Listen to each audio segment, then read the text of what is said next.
Welcome back to Real Phonies, where we take a love for movies and television and combine it with very little knowledge about movies and television. I'm your host, Christian. Joined with me, as always, are my co-hosts, Joseph. Hello. And Jehu. Continuing our series of sequels of Indiana Jones that I don't know if people asked for. We're talking about Dial of Destiny, the latest release. This picks up Indy again. He's super old now. We thought he was old before, but he's even older now. You thought he was old. You'll feel stupid for thinking he was old in the last one. Correct, yeah, for sure. He was way more capable of doing things in the last one. He's retired from adventuring, retiring from teaching when his goddaughter mysteriously shows back up in search of an item from his past.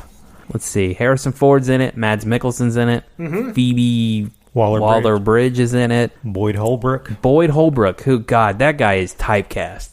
For sure. He does one thing. He does one thing. Yeah. Toby Jones, right? Yeah. Toby Jones. Antonio Banderas is in it for like 5 minutes. A cameo. Yeah. Yeah. What do we think of this movie, y'all? I can go first because I think we all were really excited when we watched the trailer for this movie the first time. Right. I think just based on polling other people that I know, we were more excited about this movie than the general population. Also based on, I guess, kind of the box office numbers. Right. So it seems like it's doing better than the media is saying it is. Anyway, and then we decided, hey, we're going to go back and revisit the maligned fourth installation, the last Indiana Jones movie that was going to be out. And that was going to be a fun little good time and a good precursor to this one. And I wish we hadn't done that at this point, because I think if I hadn't watched this would have been a great ending for Indiana Jones. And now that I've watched the other one, I'm like, oh, that was kind of a better ending. It's still a good movie. I still liked it, but there are like things that are I think very like Steven Spielberg-y things that I feel like I'm missing in this one. Man, you just took probably 5 minutes of shit I was going to say, and I don't have to say it now because I just got to agree with you. Yeah. I think really before I can even talk about how I feel about this movie, because I watched it much later than I intended to watch it. When did you watch it? Oh, this week. Oh, okay. And I meant to watch this the first fucking night, So, I don't know. I think I almost have to talk about the world's reaction to this, or not even sometimes their reaction, but what they've just decided their reaction was going to be before I can even talk about how I feel with it. Which, first of all, I think the first complaint going in this is people just don't like the plot. They don't like the MacGuffin specifically in the plot. I don't agree with that. I don't agree with that either. I think if this movie had National Treasure in the title instead of Indiana Jones, just change around a few of the characters and the places they visit. One place in particular they visit.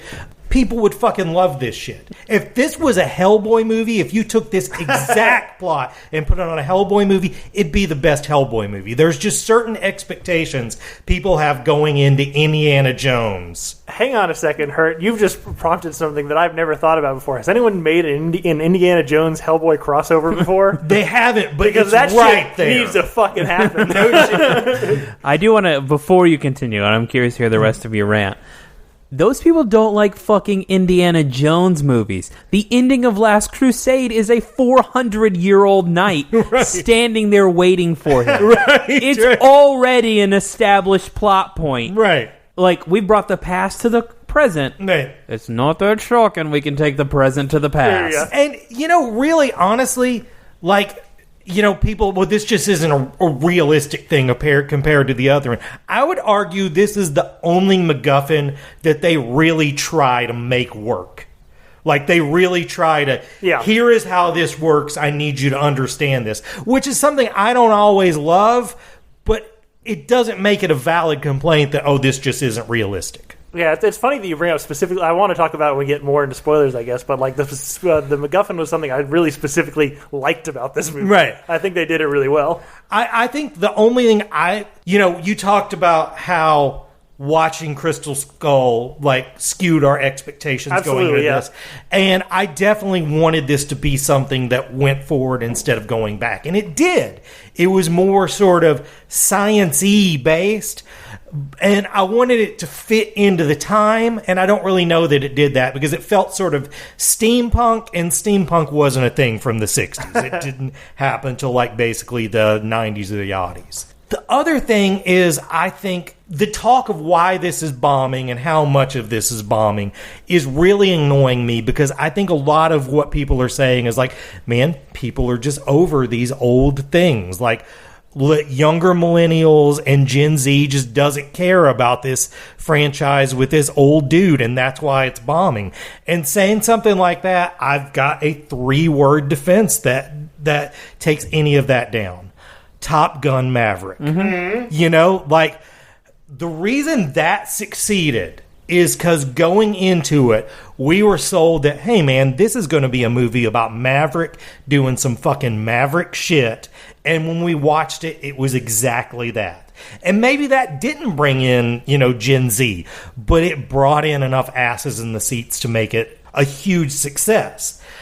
I don't know, even though this movie didn't turn out to be that, first of all, I think we even on this podcast talk about the idea of normal people being different than us. Some people who are always entrenched in movie news and movie rumors and stuff like that. And there's these normal people that aren't that. And I just don't know if that person really exists that much anymore. If you've Googled Indiana Jones twice, then you're getting Indiana Jones spam in your Google newsfeed. Yeah. And you've already been told that Kathleen Kennedy is ruining everything, and Kathleen Kennedy wants to take your hero and make them look bad in comparison to a British, salty brunette woman.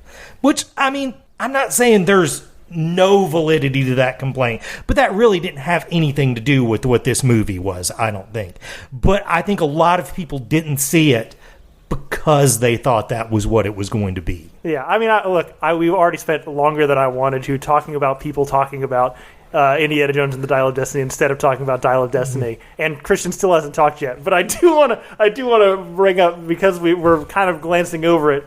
They keep saying it's a box office flop. It's already made $250 million. Right. The problem is it cost $300 million. Right. Which, why? Right. Anyway, Christian, what did you think? I'm going to start with things I didn't like. It's too long. It's too long. It's longer. It's longer than Transformers. Longer than Transformers. It's 2.5. If you go and look at the runtime of every other Indiana Jones movie, it's almost terrifyingly similar. They're almost all exactly 1 hour and 58 minutes to right. 2 hours and 1 minute. Tight 2 hours. It's within 3 minutes. It is absolutely a decision that those 4 fucking movies, even across the 20 years in between the 4th one and the other 3 being made, it is a 2-hour film franchise. It doesn't need to be 2.5 hours. There's 4 fucking car chases in this movie. Right. You probably could have cut one of them. One of them is 15 minutes long. It's too long. 2, I don't think there's enough jokes in it. It kind of going back to what you're saying about rewatching Kingdom of the Crystal Skull kind of brought it down. That's a really funny movie. Right. Yeah. I think the jokes kind of hit in it. Yeah. And I like that it makes fun of Indiana Jones in a way. We talked about that on last week's episode. This is not a funny movie. Here's the thing. I don't even think that it's always funny, but there's an intentional element of corniness, which I like. It's lighthearted. I appreciate, and I don't think that's present here at all. Yeah, this is a bit heavier than I think probably all of them are. Yeah. 100%. And even something like Temple of Doom, which is always talked about as being, it's too heavy for kids and stuff like that. There is so much silly shit in there. Yeah. And even the dark stuff in that, the dinner scene, even though that's maybe a little too much for kids, it's also totally for kids. Well, and to that point, there's Willie as a character, she brings all of those moments back. Right. She adds comedy to those kind of more horror moments. I don't know that anyone... There's not that there's horror moments in this one. It's just heavy. Yeah. And I don't think it's bad. I would have liked a little more lighthearted. Having said that, I really like this movie. I think it's pretty good. Yeah. I think the MacGuffin works really well. I think Harrison Ford is fucking great in it. So fucking good. Particularly for an 80-year-old. Yes. Like, you know, there's obviously some CGI de-aging in this, but it never feels like as awkward as it did in, like, The Irishman, where it's obviously just a young man's face on an old man body. Harrison's still pretty fucking spry. Yeah. I think Phoebe Waller-Bridge is a fun addition. I think her and Harrison have really good chemistry together. I do too. Totally. And I liked the twist at the ending. I think Mads probably could have had more to do, but he does exactly what he was supposed to do. And I love that we recorded the Kingdom of the Crystal Skull episode last week, because you brought up a good point about how the real villain of that movie should be like, or there should be almost like an anti-war sentiment, right? And that like the dark side of the American government, right? That was the villain. That's true. I mean, they found the perfect way to incorporate Nazis for this time, which was bringing up their involvement in the space program. Yeah. I also loved that people going to the moon had sort of made Indy obsolete. Yeah. Like, not just that he was an old dude, like he was an old dude whose time had passed. That was one of the few things that I thought this one did better than Crystal Skull, as far as being an old man's last hurrah movie, in that, you know, times really hadn't passed Indy by in Crystal Skull. Like, we were made clear that it was in the 50s, but in no way was Indy not able to function in that time. Well, that's a good point, too, because if you think about, like, the concept of even, like, an adventurer, like, and they ask the question, what's the next frontier? Right. And Mads' character says, talks about time being the next frontier, but it's no longer us looking like going into the jungle. Those adventure, again, we're talking about like things like Romancing the Stone, or those journeys into the jungle kind of adventure, unknown. The unknown was space, and where does an archaeologist fit in? Right. People are all looking to the stars at that point. His looking at history is just not interesting to people anymore. And that is a really interesting turn to take. None of the co-eds want to fuck him anymore. That was a funny, like, that was direct. Yeah, but that is kind of, to go back to our conversation from the last episode, kind of directly what you were saying, Christian, about what George Lucas's vision for the character is that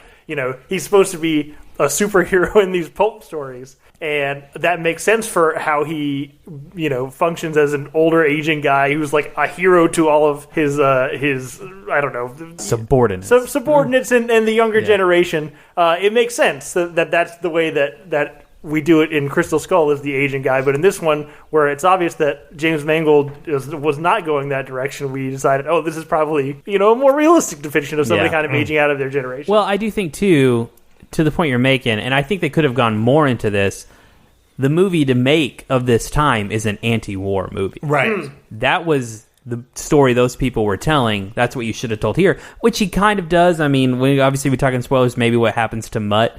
That element is there, and I just said I wish the movie was more lighthearted. I agree with that. But also, you probably could use a little bit more of that for it to be kind of that George Lucas pulp story. I would say I liked this movie. I don't hate that it exists. I also don't need it to exist. Sure. But every problem I have with it is Steven Spielberg and George Lucas not being there. And I can tell you a perfect example. I can't remember one new character's fucking name in this movie. Yeah. Whereas if George Lucas had any hand in this script, say what you will about George Lucas' dialogue, his plotting, he's never made up a name that wasn't memorable. Yeah, dude, you'll never forget Mutt and Short Round. Right. Even if you don't like the character. Correct. Right. Yeah. Let's do spoil. I feel like we've been tiptoeing around it. We want to get it. It's better than Transformers. It is better than Transformers. Okay, so we're in spoilers now. Even though we all knew going in that this was going to be a time travel movie, I was still surprised when that was the truth. I just assumed that it was something the internet had made up. Yeah, I mean, I had seen like set photos, so I knew it was going to happen. Right. But what still got me about it was I really liked the entire concept of time travel's not real. Time travel to this one specific point in history is real. Right. I thought that was a really fun device. Yeah. The thing I love about the structure of this one in the dial broken up into two parts and whatever, I love a MacGuffin that's two parts of a whole. Because if you start with half, one, you're already like halfway there. You feel like you're like on the journey and you're close to the end. And two, you already have something that makes you a target to whoever wants the thing also, as opposed to you're both just going to the same thing all the time. And yeah, when you're talking about the idea that it's like, it's only going to point to, you can only go to this one time. Which is possibly the best use of the name of the Dial of Destiny. The destiny is, you're going to this fucking place. It's not like, I'm going to like rebuild the Nazi party. It's not whatever you want it to be. The destiny is, you're going to go here. Well, even like conceptually of like, you know, thinking about like Chekhov's gun, when Indy is talking about Archimedes in the beginning, everything he lists was things Archimedes built to defend against the Romans. Why would this not also be that? Like it was like, I just want the entire third act of this fucking kicks.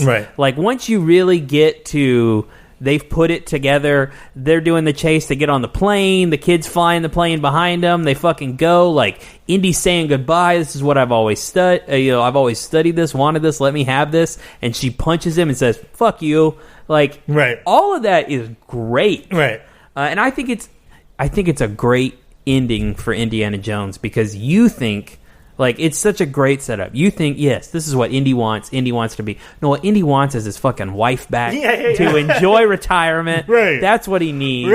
I love the third act of this movie. I tell you another thing that I liked that I think was a thing that fit with it being in the late 60s.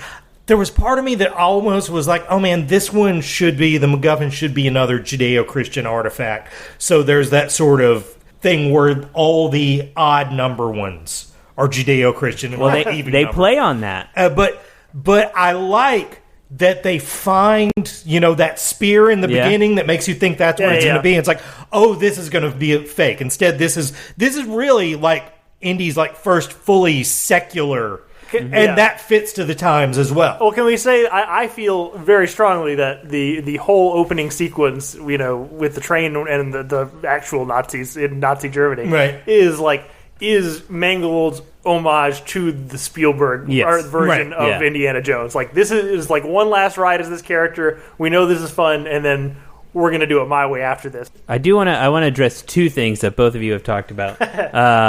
I'll start with Joseph's first, talking about the, like, map of a map thing, things like that. And God knows, everyone knows I hate Rise of Skywalker. This is the same plot, but done way better. Like, conceptually, if you had, in Rise of Skywalker, if someone had the fucking knife to begin with of that movie, that solves a whole lot of fucking mess in the first hour. Like, you're right. It makes so much more sense to have half of the item first. And it is a really good way to build confrontation naturally. Like, I just think that's a really good point. And Rise of Skywalker is a good example of that done wrong. The other thing is, like, the Kathleen Kennedy wants to ruin your heroes thing. I don't think she ruins Indy. Like, I don't get that she complaint didn't at all. I'm not saying you're saying that, but people are saying that, like, Indy's sad because his son died. And again, if you're making movies that reference, like, what the film of the time was, anti-Vietnam sentiment was the fucking thing of the time. How else do you make it relatable to the period with which it takes place? And by the way, get rid of the character you all fucking complained about. Like, it does both of those things. I don't like that they poochied Mutt. Yeah, I don't like... They didn't need to. I understand we don't want to bring Shia LaBeouf back, but he can just not be there. I mean, I agree with that. He could be just as sad because, him and Mutt are estranged. They could even be estranged because of some difference in opinion in the Vietnam War. He could just be in Vietnam. Here's the. I mean, it could just be he's in Vietnam. It was an argument between him and Marion as to whether or not he should join the army or not. Exactly. And he goes, and then they divorce, or they split up over that. Totally, 100%. And it accomplishes exactly the same thing, but you don't murder his son. So what's hilarious is that in Transformers 5. They kill Shia LaBeouf off screen with a line of dialogue, and this is Indy 5. And they kill Shia LaBeouf off screen with a line. That's pretty odd. Yeah. It's weird it's happened twice. Yeah. It's almost like maybe some people don't like that guy and don't want to have to work with him again. That I didn't like that they killed him either, but I don't think that does what people seem to be complaining about. Right. Like, see it. I am at this point that maybe Kathleen Kennedy needs to be moved to a different division of Disney, just because, true or not, her name is poison. Mm-hmm. And I don't know if they're getting the returns that they want. Like, the idea that she has is like, well, I'm going to make these movies that we're turning a new generation onto, and a more diverse generation onto these properties, but still making the older fans happy. You know, her fault or not, that shit just ain't happening. Yeah. You know, like the alleged bombing of this, you know, I think speaks to that. Again, $250 million is not a bomb. There's no way this movie across the span will not make its money back. Sure. Like, you know, people will watch this on video, on cable, on streaming, and it will make its money back. And most of those people are going to see, oh man, I should have saw this shit in the theater. It was all right. Yeah. I mean, I agree with you. Kathleen Kennedy's also 70 fucking years old. Like, but also, you know who was the executive producer on fucking Raiders of the Lost Ark? Kathleen Kennedy. Yeah, right. Indy wouldn't exist without her. Right. No, I'm not saying any of the criticism of her is fair. I'm just saying at this point, I don't know there's a way to fix the There PR. is fair criticism of her, to your point. Right. But the ones people make are just fucking stupid. Right. I heard you talked about, you briefly mentioned diversity when you were talking earlier, and it reminded me, is this the least, and that's not even a question, this is the least racist Indiana Jones movie. I would agree with that. I'm pretty sure. Right. I mean, Sala comes across worse this time for me, but maybe, like, I don't mind him in 1 and 3, but in this one I was like, maybe we should not have Jonathan sure, Rhys but like, boy, that guy's got a twinkle in his eye. so great, right? dude. He's so charming. The I Miss the Sea line is great. Like, that whole bit at the airport is awesome. They did kill off like the one person of color that was like a major part of the movie in the first like half. But there were absolutely no like semi-feral brown people at various parts of the world. I think this is the only Indy movie that does not contain that. That's true. Oh man. Did you like the Indy rediscovered murder in this? Because I don't know how I feel about it. I mean, you know, the kills seem deserved, but I kind of liked that the Crystal Skull Indy was a little less bloodthirsty. Yeah. Why is Antonio Banderas in this movie? I don't know. I think just because he wanted to be. It had to be that he wanted to be. I did. This is a very specific question, but do you think Harrison Ford was doing any of the diving in the diving scenes? No. Because I don't think so either, but then you saw the shot of him, especially the shot of him going down, and the guy doing it is doing some really old man kicks. And so I was like, is the guy imitating what old man Harrison Ford would kick like if he was going down? Would they intentionally make Indy less cool when they have the opportunity not to? I don't know. I was very confused by that. I am glad we get a shipwreck. It's nothing we've ever done, and it feels very appropriate. Sea snakes. To your point, Fun reinvention. to your point about the 4 car chases in this, I don't think any of them are bad, but I also don't think that any of them are super memorable. Yeah. None of them are bad. They're not. They're just unnecessary.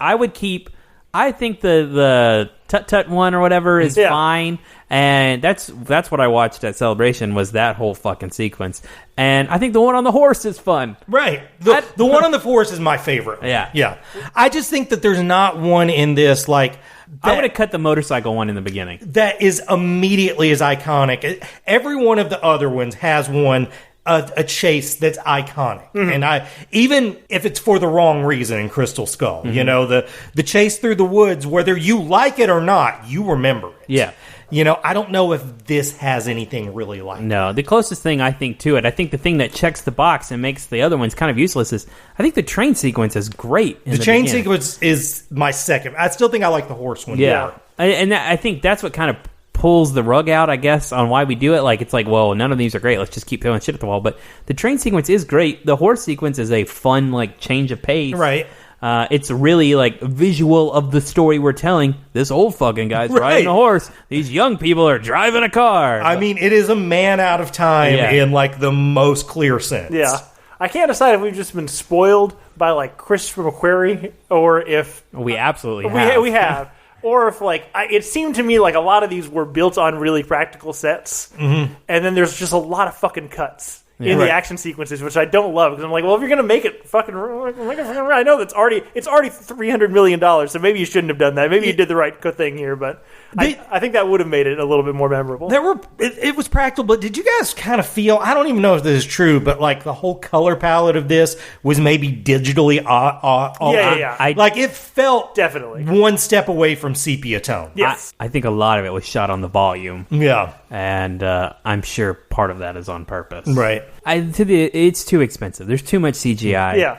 I don't know if COVID has done this where, like, obviously you have to have, like, more people on set and you have more guidelines and probably restriction on the amount of hours you can shoot and all that, but fucking budget's got to get under it's control. It's ridiculous.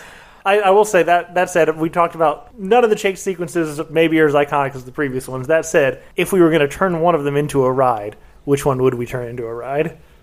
Well, I mean, it's the train sequence. I think me. It would have to be the train. See, I would do the tut-tut one. I think that one would be a blast. I mean, it's like hills and everything. Yeah. Like, you're right. You're not wrong there. Yeah.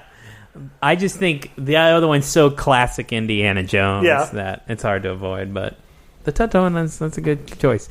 To the Christopher McQuarrie thing, totally not related to Indiana Jones, but I just learned this. Do you guys know they don't write scripts for the Mission Impossible That doesn't movies? shock me. Literally, it's Chris McQuarrie and Tom Cruise being like, these are the 8 action set pieces we want to do. And they show up on the day of, and Chris gives them dialogue. For sure. I mean, like... That's fucking insane. We make fun of the Fast and Furious movies. Like, the reuse of exactly the same devices and same dialogue between the movies is the same with both of those movies. The difference is we're just more engaged with the action in the Mission Impossible movies these days, and so we let it slide. And I should say, hearing a fact like that should make me have less faith in those movies, but it makes me have more because they know what they're doing. Yep. We're not doing anything about Tom Cruise's emotions. We're doing shit where this actor tries to kill himself, and we all rush to the movie theater to watch it. To the point I think you're both making, I really like the comparison of Fast and the Furious. To me, that says your goal there is like, we want to do something we haven't done before. Right. The words are not important. Yeah. Right. Whereas Fast and Furious, they're trying to balance the two. Right. And I don't think you actually can. Like, now that you say it, I'm like, well, that doesn't fucking work. Like, you have to say, it doesn't really matter what you say. You're going to hang off the side of this goddamn airplane. Right. And Tom's like, fuck yeah, sign me up. I don't know. All right, good point. Is there anything else we want to talk about with Dial of Destiny? Well, one thing I would just like to say, and I think Harrison Ford would hate this, but I think this proves unequivocally that Han Solo is a smarter character than Indiana Jones. Han Solo learned. He saw all this amazing shit, and he became devout. You know, by the time we see him in Force Awakens, he 100% believes in the Jedi and the Force and all that. True, all of it. Fucking... Indy has seen so much shit at this point, and he's still a skeptic. He should be Fox Mulder. He should not be Scully. Yeah, that's a good point. He should believe, like, immediately as soon as you mention him, hey, this thing might be able to do time travel. Cool, let's fucking do it. That should be his attitude, because he's seen so much shit. Yeah. I think my closing points would be, I know it's blasphemy, but... I'll backtrack. I'll say this. You talked about Kingdom of the Crystal Skull originally supposed to be a daughter. Right. This fucking proves it should have originally been a daughter. Right, 100%. Because if they would have done that, then we would have still been watching her in this movie instead of a new character. Yep. And Harrison's just like, I don't know, they had good chemistry. So you can be like, well, it couldn't have been her 15 years ago. I think he would have had that same level of chemistry with, say, Natalie Portman. And I think the character of Indy makes sense to have that daughter role. I really think Scarlett Johansson would have been good because they have the same sort of nasal, deep, monotone voice. The other thing I would say is absolutely watch a movie about whatever Phoebe Waller-Bridge's character's name. She was interesting. She knew her shit.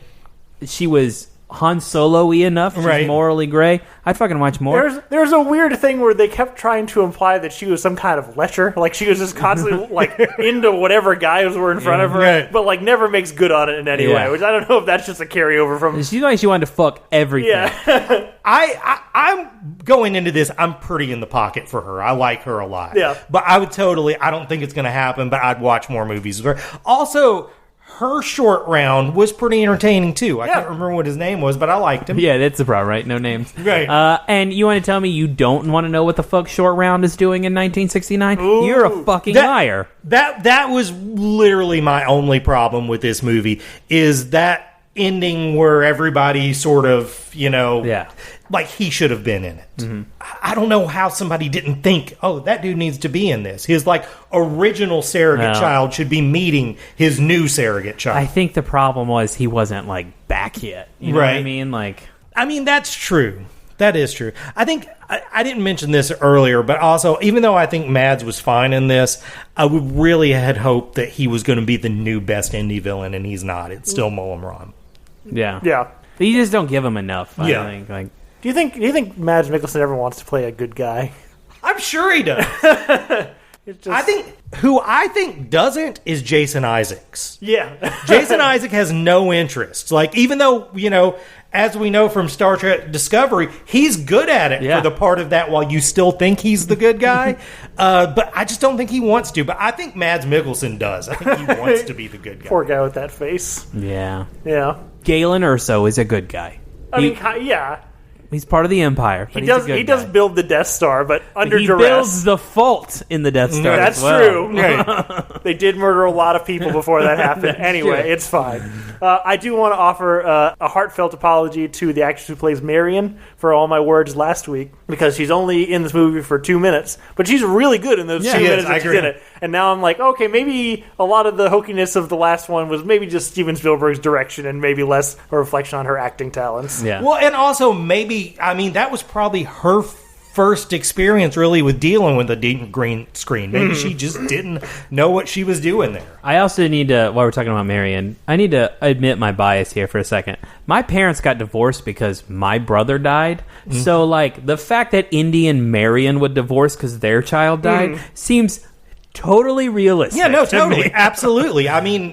It's a thing, yeah. Is that something the internet has said? But that's not. No. Okay. Everyone blames. They're saying that Indy's a shitty person. He doesn't have his life together or whatever. Yeah. But he didn't lose his wife because of his behavior. Right. He lost his wife because his kid's dead. Yeah. Right. Fair enough. What a great note to end on. Better than Transformers on this. I feel like I bagged on it a lot I feel like I think we did we did a reverse good sandwich. We complained about it a little bit. We talked about all the good stuff, and then we complained more. I think it's my least favorite Indy movie, which still makes it better than most movies. It's pretty close to Temple of Doom for me, so I don't know. Yeah, I don't know where I put it. I'd have to watch it again, I think, to really... It's too long. It's too long! That's why I would put it at the bottom. That's what I was trying to think of while we were preparing for this, for you guys to come over and do this, is I was like, what happened in those 2.5 hours? Because there doesn't seem to be enough content to fill that time, but it did. Right. Yeah. I don't know. Anyway, it is better than Transformers. Don't listen to me, bitch. Go see it, because it's pretty good. Yeah. Cool. So that's Dial of Destiny. What have we been watching the last weekish? I'm going to talk about two things. One, very quickly. 3 weeks ago, I teased that there's the I lied. fucking email. I almost asked you. You should have asked me. We need to start asking him, because he's not going to remember. Because I'm not going to remember. We got something shit. You sent it to me. Sorry, Christian. I don't mean to cut you off. You're good, man. But we did get a message on our Instagram, which I do not check, so thank you, Christian, for sending this to me, from our old pal Bill. I don't know if he likes to go by Bill or Billy, but he's the only Bill I've ever met that's born after the Vietnam War, so good on you. And he just wanted to respond directly to me that I just heard the rant on the No Good Gundam shows, and gotta say, Iron-Blooded Orphans was amazing, and 8th MS Team was a good quick run. Unicorn kind of dragged on, but the Gundams were slick. Hope everything's going well. And I should clarify after my rant that because I don't like it doesn't mean that it's not good. It just has not been appealing to me. I have tried Iron-Blooded Orphans, and I didn't love it. But I will say I'm so energized and empowered by the fact that anyone had listened far enough into our episodes to the anime bit and actually heard the words that I'm saying. that Bill, I'm going to try the 8th MS Team just for you and see how I like it. Iron-Blooded, that's on Netflix, right? It's on all the things. Yeah. Also, this may be, revealing a little too much of the strings, the mirrors, how the sausage is made. But, going hard on something is just more entertaining in a podcasting sense than a measured, oh, this thing was okay. I can't remember. I think it was like the Slash Film podcast. I tried listening to a long time ago, and I listened to one episode, and it was one of those things where it was one of the most like level-headed, balanced discussions I've ever heard of like, I don't even remember what the movie was, but they like talked about it on its merits, and it was very like even-keeled and fair. And I was like, I never tried it again. It's fucking boring. I didn't like it. Yeah. So back to what I've been watching. Yeah. So like 3 weeks ago, I teased that I was watching something that, was shocking because we've bagged on it so much on this fucking podcast. I'm sad to say I quit it because I'm fucking canceling Max. I'm not paying the like $18 a month to fucking hate it. But I watched 2 seasons of The Big Bang Theory. Oh, dear. That show is fucking awful. I don't know how it lasted so fucking long. So I'm going to sort of disagree with you here. I didn't watch the episodes all the way through. I just get fed like little bits on YouTube now. They're everywhere, every fucking day. Yeah. And what I found, because it's not just Big Bang Theory, it's like a bunch of fucking sitcoms that I get little clips of. I've noticed that for a sitcom, all you really need is a good actor. Like the good comedic actors, the cast carries it way more than the fucking dialogue and the jokes ever does. Yeah. And I think the cast to Big Bang Theory is very good, and the jokes suck. The jokes are so bad. This is going to a point that Hurt made earlier. This is not even a thing I wanted to fucking talk about, but you're talking about like, who are these other people? Like we're in the life, we're not. Who is the audience for that show? Right. Because people who like the shit those people like don't like that show. They don't like being represented that way. Right. And 2, all the jokes and things are related to that shit, so it's not the people who aren't into those things. I don't know who it's for. Right, yeah, exactly, because, me, who is very much in the pocket for the references, every time I've seen it, I've just felt pandered to in the worst possible way. And it's weird. It's a show that, like, when I find out a friend likes it, I'm always like, really? Yeah. Like, people whose opinions I genuinely value and seek out will tell me, oh, man, that's one of my favorite shows. I'm like, why? Yeah. I don't know, man. I was going to give it the old college try. I mean, I gave it 2 fucking seasons. Right. And I was going to do it, and I turned to Kate, and I was like, listen, we gotta cancel some of these fucking streaming services. We don't watch near enough on any of them. I think we should cancel Max. Do you care about Big Bang? And she's like, absolutely not. So, I mean, fuck. I wanted to talk about the Ahsoka trailer, but I talked about Big Bang Theory. I mean, you say it's for nobody, but it was like the most popular comedy for like a decade. I don't know how. Man, what I'm going to talk about is pretty short. So if you want to talk about the Ahsoka trailer, I'm on board.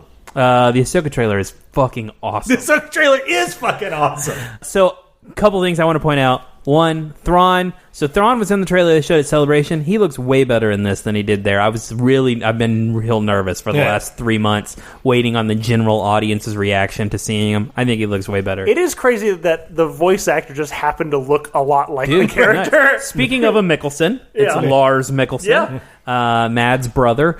God, you get a fucking Anakin name drop, which I am 99% positive Anakin showing up as a fucking Force ghost. Like, it's going to be off screen, and he's going to call her Nips, and I'm going to fucking murk out for it. I better not be drinking during that part, because I might get weepy. Which would be the first time those 2 characters have ever interacted in live action. Fucking Sabine is Ahsoka's Padawan, maybe, possibly. That was fucking interesting. I love that. I love, not to interrupt you, but good. I love how all the Rebels characters look live action. They're not realized too well. They're not tried to make too realistic. They just make a live action version of those characters, and it fucking rules. Chopper's the best. Chopper's the best! Yeah. And then, my Star Wars theory brain, if you ever played the game KOTOR, there's a thing called the Star Forge, which Revan destroys. # spoilers to those fucking 25-year-old games. I think that's what the fucking MacGuffin of this movie is. There's a map in the games that looks exactly like what they're fucking standing in, all the bad guys, when they're talking about Thrawn. It would explain fucking building the Imperial fleet, the Sith fleet. It would explain fucking cloning. Like, right. It's Dave Filoni's thing to pull fucking random shit from the past. Right. I think this might be the fucking Star Forge is the thing of this show. I don't know. Awesome. I'm surprised you're not gloating that they just straight up said heir to the Empire in this. Because you've been the person, the longest of anyone I know, that says they're building to the heir to the Empire. And they They said it. Also, the little hologram guy was Edward Bridger, right? That was and the voiceover is Ezra. Yeah. Calling people out in the galaxy. Yeah, it's fucking Ezra, yeah. So that was cool. I thought that would be in this show. I didn't think it would be in the trailer. So that means there's going to be some pretty deep stuff in the show, I hope. Is it a show or is it a movie? It's a show. Okay. It's a series. It's 2-episode premiere. They're building to Heir to the Empire, which will be the movie. You know, you see Purgles in this, which Purgles are in Mando season 3 too for like a second, but you get like a real big shot of fucking Purgles. And I think it's just a good example of showing off what Dave Filoni does best, because it's in a dumb episode in season 2 of Rebels, and then they end up being like the fucking pinpoint of the entire plot of the show, and you don't find out till the very last episode. It's funny because I think about that a lot, because if I was making someone, before you see the final episode, if I was making someone a watch through of just the essential episodes you've got to watch. It wouldn't be on there. It wouldn't be on it. It would be, it's like the first one I would think of. Well, they can skip that shit. Yeah. But they can't skip that shit. It's super important. It is Voyage Home in Star Wars. Yeah. There are space whales. They need to save them. And then it's just really fucking important at the end. Every single thing you see in this show is important. That's just the way Dave Filoni fucking works. And I might be turning on Rosario Dawson. She's got some fucking like Anakin poses in there, some fucking classic Ahsoka poses. I don't know. All right, looks like she did her homework. Strike one off the list for Christian. I'll also say that tying this into our subject we just did, watching the de-aging stuff in this, I'm less scared of what Heir to the Empire can be, because you can put a young Luke Skywalker played by Mark Hamill in Heir to the Empire and not have it be just a soulless abomination like it's been so far. I think just fucking recast. Alden is right there. I also am totally recast, but I just don't think they're going to do it. Yeah. So I want to bitches. I want to believe that it can be not awful. But I'm just to clarify, I'm totally on board with recast. They should recast. I was about to say, I think that should be our real phony shirt. Just recast Luke, because we just hit that hammer so hard. That's it. I'm going to talk about a movie that's not new, but that I just watched. Barbarian. It's new to you. It is new to me. You don't like horror movies. I don't like horror movies. And in fact, this movie, when it came out, made me have to come out to a friend who did not know I was a pussy that I'm a pussy. Is this the one with the new Superman in it, or is that the other one, X? I think that's the other one, because this has... They're both by Ty West, right? I think. I don't know. So my friend Austin, who I've known for years, but only in the last year or so have we started spending time together. He wanted me to go see this with him, and I was like, I'm sorry, but I can't. That shit just looks too much for me. It is not that. It's a completely different thing. The beginning part of the movie is just so good because it's just a series of red flags that you're yelling at the screen of, bitch, get out of here.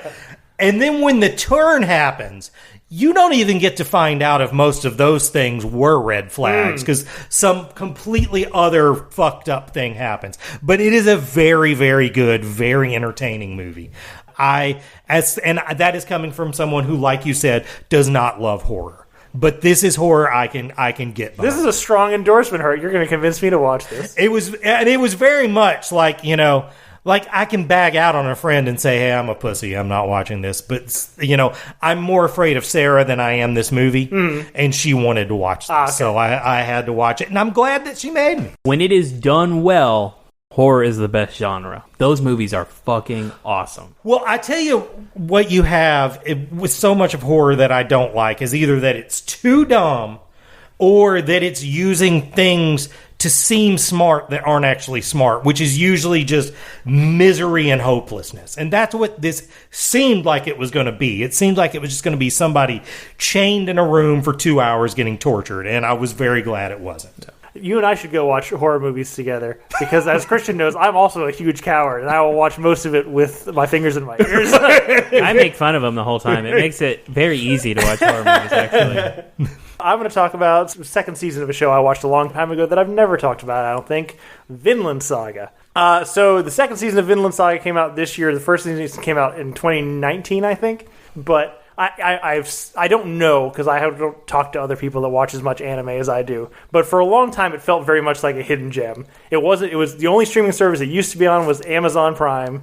And if you've ever tried to use Amazon to find something you didn't know exactly where it was, you can't. It's just not possible.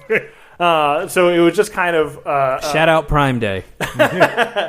So it just kind of like languished there for a long time. But the first season of that show is unbelievable. It's like a 10 out of 10 anime for me. It's a transcendent piece of media to me. Right. It's a Viking revenge story from like the 1400s that's got some elements of truth and some elements of fiction. Has there ever been a Viking story that's not a revenge story? Well, that's a good point. But we'll get to that, actually. But the first season, the way I pitch it to people is it's a lot like the Trojan War. And I don't mean Troy if you don't like the movie Troy, but kind of this idea of it's these grand epic battles with these people that are just like a little bit larger than life. They're not like outlandishly ridiculous, but they're like kind of at the high end of like believability of like what you want to believe your heroes can be, kind of thing, or what these great warriors can be, right? Whatever. And just like it's a great battle anime. It's a great anime about just like growing up in masculinity, and the whole arc of the show is about like violence and war, and like it kind of exploring the meaning of that. So that's the first season. There's a lot of fighting. There's a kid growing up doing a lot of murdering and stuff. Right. The second season, 24 episodes long. The first 12 episodes are mostly just two guys farming in Denmark in the 1400s. And they do talk during this, and like I think like the writing is good, and like the themes they're exploring are great, but like tonally, it's just like such a hardship from the first season. Right. I think the second season is not quite as good, but still very, very good.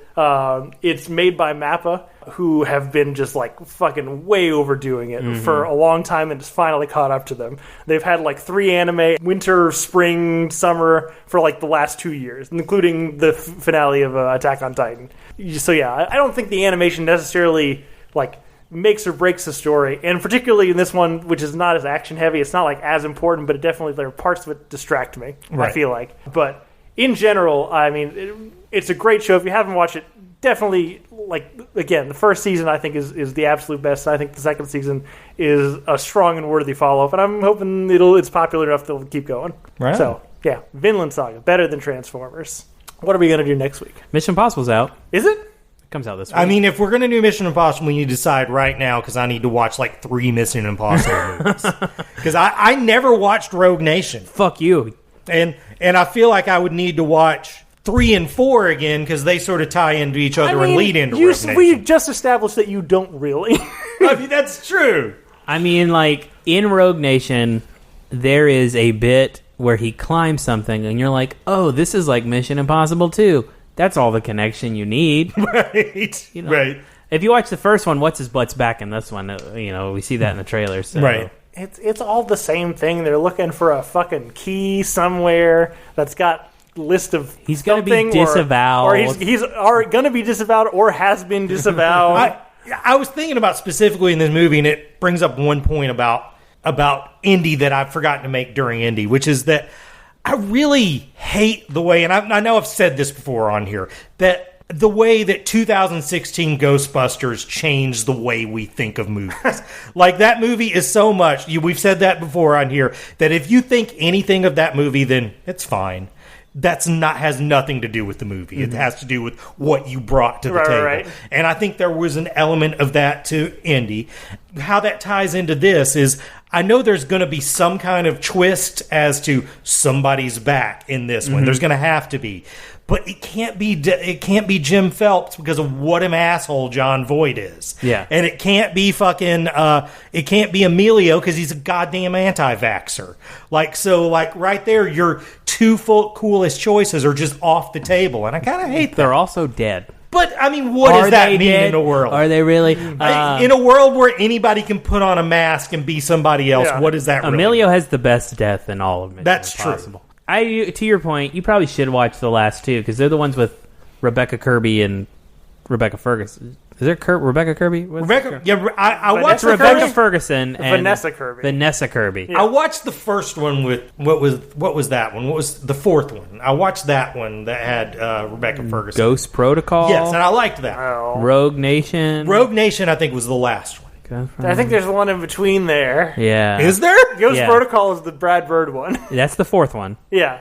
And then there's this one's Dead Reckoning. This can't Fuck, be. yeah. This is awful. This content. is out. This is off the show, but whatever. I think this is the content that I look for. So yeah, maybe Mission Impossible, maybe something else, and then the week after I think is Barbenheimer, which we're gonna have to Shit, do. dude, so much shit. We're gonna have to do something about. So we'll just see. We'll see what happens. But thank you for listening, everybody. Please rate, subscribe, tell your friends about the podcast. If you have any thoughts about Indiana Jones, please email us. We like to hear your indie opinions. Nope, that doesn't work. I was going to say Indians, and that's just a word. Oh, yeah. You can reach us at realphonies@gmail.com. You can also follow on Facebook and Twitter at realphonies and Instagram at real_phonies. Thanks, Bill. Thanks, Zach Evans and Brian Velasquez for our theme. We'll see you guys later. Later.